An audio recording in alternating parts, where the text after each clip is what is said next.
Welcome to your very first and hopefully not last experience with Loon Lake Live. It's a pleasure to be here. Thank you so much for the invitation.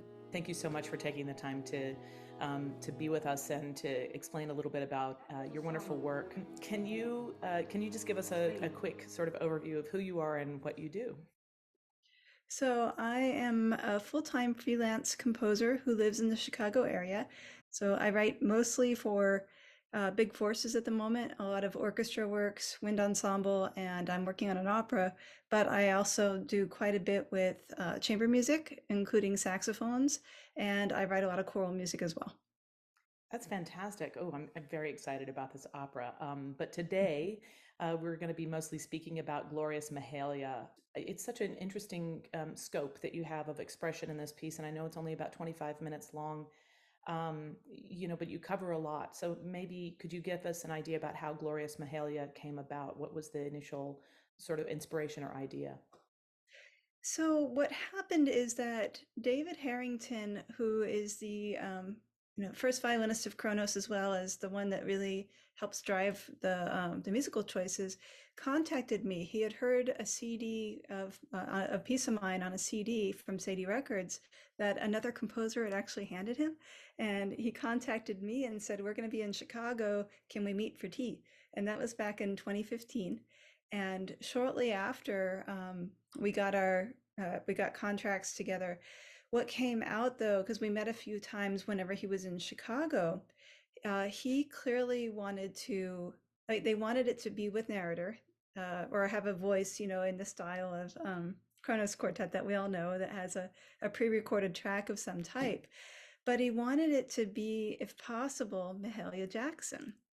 And he named a few other people, but the excitement in his eyes and his voice when he said, "We want to be the backup band for Mahalia Jackson." And that's really what got this whole thing started. So um, I think he brought up in one of those early meetings that he knows that he had listened to broadcasts of Studs Terkel interviewing Mahalia Jackson through WFMT, which is a local Chicago station, a classical station. So it wasn't actually too difficult to get in touch with the Studs Terkel archive that's here at WFMT. It's about 20 minutes away from where I live. And to sort out what do we need to do to get access to different files. That's cool. I can imagine that it must have been a lot of interview material that you were choosing from. And I know storytelling is really important in your composition. So, how did you decide on the particular excerpts of the interviews to include? Well, there were only a few interviews to go through. I think there were two main interviews plus this radio performance. So the radio performance was from 1957, and the main interview that was most useful was from 1963. So the problem is that back in 2015 or 2016, 2017, whenever it was, I actually wrote it somewhere in 2016, 2017. I had to transcribe out basically the whole interview by hand or typing or whatever it is I did. I think I did it initially by hand, and I was listening and marking down on a sheet of paper at what minute and second they started talking about what topic. And as I got the full scope of that interview, I began to think about what is that audience experience I want them to have in the overall piece. So if I start the piece with maybe people not really being aware of who Mahalia Jackson is, I thought, and I heard her singing "Hold On" during the 1963 interview, and I thought, great, I can start with a little bit of her singing, and then "Hold On," the motive of the African American spiritual, will become a repetitive theme throughout the whole piece. Hold on.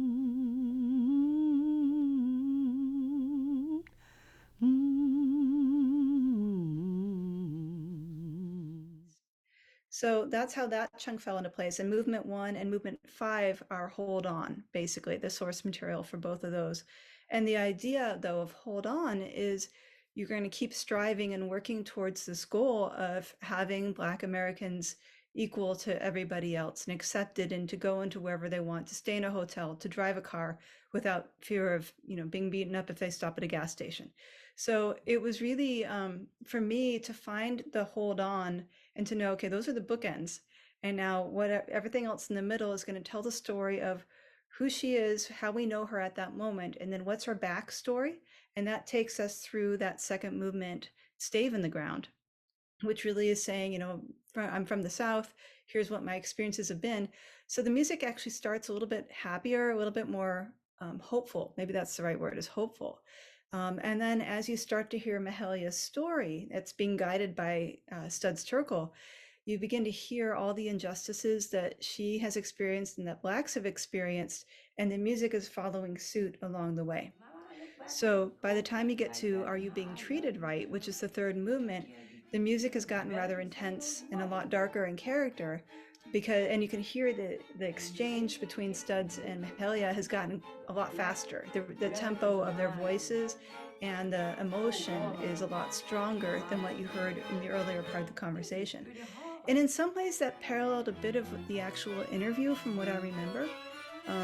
Maybe not completely because they jumped around topic to topic, but certainly when she's talking about a certain topic, like her experiences driving around the South and how she'd be on stage and people would be applauding her and hugging her, and she'd try to go to a sandwich shop and she couldn't get a sandwich. And it's just like, When but I'm that on she the was the same stage woman and from the both. So audience it's television it's having enough detail that are already set up for people to realize, okay, this is what's happening in that third movement. I don't know this thing. It's peculiar. When I'm on the stage and television and working with white people, they just hug me and love me and say I'm so wonderful and I'm so great. And then when I'm walking down the street like an ordinary citizen, they don't recognize me. And when I go into the department store in the South, I can't get a sandwich, I can't get a bottle of pop, and I can't even get a cab. And I'm just the Mahalia Jackson that they got through saying how wonderful I am. What I don't understand is what makes people act like that. So the thing that kept echoing in my mind, though, is that David Harrington wanted to be the backup band for Mahalia Jackson. So I listened to that 1957 broadcast, and there was a number of pieces that maybe I could have chosen from. Part of this came down to a rights issue, quite frankly. And sometimes I feel like a motherless child since it was a spiritual. I think that made it easier to clear the copyright issues. So that's how that particular piece got chosen. Sometime I feel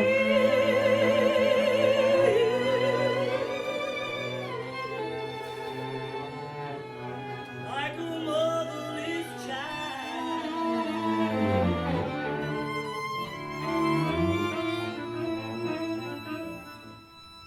Just a long way from my home.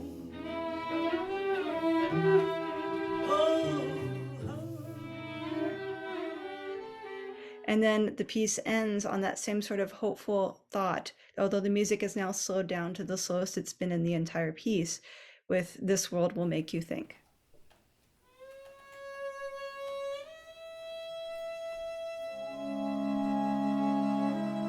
This is, of course, the hope of Reverend Martin Luther King and people like you and Ralph Abernathy.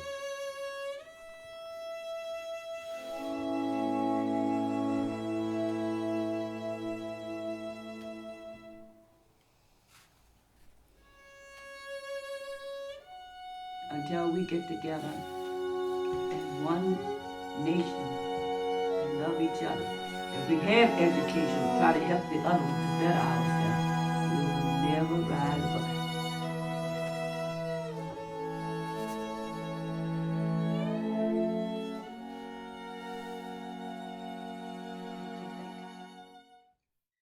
Thank you for that. That is an incredible overview. It's almost like you've done one of these interviews before. Actually, this might be my first or second. It's Oh, like because wow. this piece actually, Kronos Quartet had the performance rights for 3 years, which is a little unusual because usually for a commissioning body, it's maybe just a year, 2 year, year and a half, or 2 years. but they are Kronos Quartet and they are traveling a lot. So the 3-year mark actually hit during the pandemic. Oh, wow. And so you are one of the first groups outside of Kronos to be performing this, because who could be performing it during, and people would write to me and then everyone's plans would get scrapped again. So that's, this piece has had a little bit of a slower beginning of a life, but I'm so thrilled that it's starting to pick up. I think it's got an incredible future ahead of it, frankly, and I think you know that, and I think Kronos knows that, or they wouldn't have asked you to work on something with this much of a it's got a very strong message and an incredible opportunity. I think everyone wants to be Mahalia Jackson's backup band, and so we're very much looking forward to it. I think it's so interesting too because there are not that many pieces of music that have four string quartet that have a backing track with speaking. Yeah. And so the fourth movement makes some sense, right? I mean, we are playing music with her, so to speak, bringing her into the room and sort of making her live again. But the first three and the last, to combine that with just speech, I think is a really interesting concept. And I wonder if you had any of those other pieces of music in mind, like Steve Reich's Different Trains is a very, very different application, but some people may know that work already. How did that affect some of your choices at all, or did it? Well, you're absolutely right, Catherine. I studied some of the other repertoire in Kronos's catalog. I actually have, from my old teaching days, I had a partial score of different trains that I had used for my orchestration class, so they could see, what technique was he using and how did he do it. And I went back and studied that and thought about, and I really studied the notes, like how did Steve Reich get this together succinctly to explain what needs to be done with the backtrack and everything else. Um, the truth is, like, if you look at different trains, there's not a lot of dialogue. It's a big piece, but not a lot of dialogue. And I knew that I wanted to get a lot of dialogue through. I actually went past the commission time a little bit. So as I saw that the duration was going to hit the 20-minute mark, that's when I reached out to Kronos and said, I'm really sorry, but I need like another 2 to 3 minutes. And they're like, of course, go ahead. But as a composer, I'm always trying to be so respectful of the agreed upon duration that if I'm going to blow it, I want people to know. And but I really thought about, in terms of this, how do I don't want the voices to have to be amplified so much that it takes out what's happening in the quartet below. So what you have to do is orchestrate in some way a bit lighter than you might normally for a string quartet. So you can really hear there's a lot of pizzes, a lot of light figures going on. There's big moments that happen usually between the voices. So there's a lot of text, and then when you're hearing text, it tends to be something maybe a little more rhythmical, something that keeps the rhythm going, but lets the voices really be focused on by the audience. Because to me, it's the text. This is a piece for narrator or narrators and string quartet. So we need to make sure we're keeping track of that conversation. So, Stacy, thank you so much again for spending time with me and for giving us a kind of an overview of Glorious Mahalia. Um, Thank I you, Catherine. I can't wait to get started working on it. The rehearsals can't come soon enough. So, thank you very, very much. Well, I hope you in the quartet have a wonderful time rehearsing and performing it, and that the audiences enjoy it. I'm sure they will. Thank you so much, Stacy. I really appreciate it. Have a good rest of your Thank you, day. Catherine. You too. Bye bye.